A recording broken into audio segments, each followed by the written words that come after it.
আচ্ছা, আপনারা form fill up করে জমা দিয়ে দিয়েছেন বিএলওকে, অনেকে অনলাইনে ফর্ম ফিল আপ করে জমা দিয়েছেন, তারা তো রিসিভ কপি ডাউনলোড করেছেন, তো আপনাদের চেক করার বা কোনো অসুবিধা নেই, আপনারা রিসিভ কপিতে পেয়ে গেছেন। কিন্তু যারা অফলাইনে ফর্ম ফিল আপ করে জমা দিয়েছেন তারা তাদের স্ট্যাটাস কীভাবে চেক করবেন?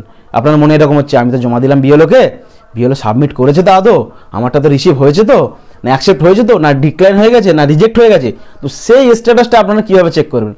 আপনি দেখুন, আমার কাছে এই মোবাইলের দিকে জুম করতে বলবো, এখানে দেখাবো যে আপনারা কিভাবে আপনার যে ফর্মটি ফিল আপ করেছেন অফলাইনে সেটি স্ট্যাটাস চেক করবেন। তাহলে প্রথমে আপনাদের গুগল ক্রোম, আপনাদের প্রত্যেকের গুগল ক্রোম আছে, গুগল ক্রোমে যাবেন, গিয়ে আপনারা সার্চ করবেন voters.eci.gov.in। আমি আবারও বলছি voters.eci.gov.in, এই ওয়েবসাইটে আপনারা যাবেন। তো যাওয়ার ফলে আপনারা সার্চ করবেন, এরকম ইন্টারফেস আসবে। এখানে কি আছে আপনারা দেখতে পাচ্ছেন, এখানে লগ ইন করার এবং সাইন আপ করার অপশন আছে। আপনাদের অ্যাকাউন্ট করতে হবে তার আগে। সাপোজ আমার অ্যাকাউন্টে লগ ইন করে নিচ্ছি, লগ ইন করার জন্য আপনাদের কিন্তু ওটিপি লাগবে। আমি এখানে লগ ইন করে নিচ্ছি, দিয়ে আপনাদের স্ট্যাটাস চেক করে দেখাচ্ছি। তো এখানে প্রথমে আপনার যে মোবাইল নম্বর দিয়ে লগ ইন মানে অ্যাকাউন্ট খোলা আছে সেটাতে আপনারা সেই মোবাইল নম্বর দেবেন, এবং দেওয়ার ফলে আপনারা ক্যাপচা দিয়ে সাবমিট করবেন। যখন ওটিপি আসবে, তো ওটিপি আসার পরে সেই ওটিপিটা কিন্তু আপনারা এখানে ইনপুট করবেন। ওটিপি ইনপুট করার পর আপনার অ্যাকাউন্ট লগ ইন হবে, এবং লগ ইন হওয়ার পর আমি এখন যেমন আমার অ্যাকাউন্টটা লগ ইন করে নিচ্ছি, লগ ইন করার পর আপনাদের দেখাচ্ছি। ওটিপি মানে আপনার ফোন নম্বর দেবেন, এবার আমরা এই ওটিপি দেওয়ার অপশান এসে গেছে। আমি ওটিপিটা দিয়ে আপনাদের আবার দেখাচ্ছি, কারণ আমাদের মেন টার্গেট যে আমরা স্ট্যাটাসটা কীভাবে চেক করবেন অফলাইন ফর্ম। আমি একটা এখানে অফলাইন ফর্ম নিয়ে আমি চেক করে দেখাবো। আমি যে ওটিপিটা দিয়ে দিই, আমি ওটিপি দিয়ে আমি লগ ইন করে নিলাম। তাহলে আমার এখানে আইডি লগ ইন হয়ে গেলে এবার দেখুন কেমন ইন্টারফেস আসছে।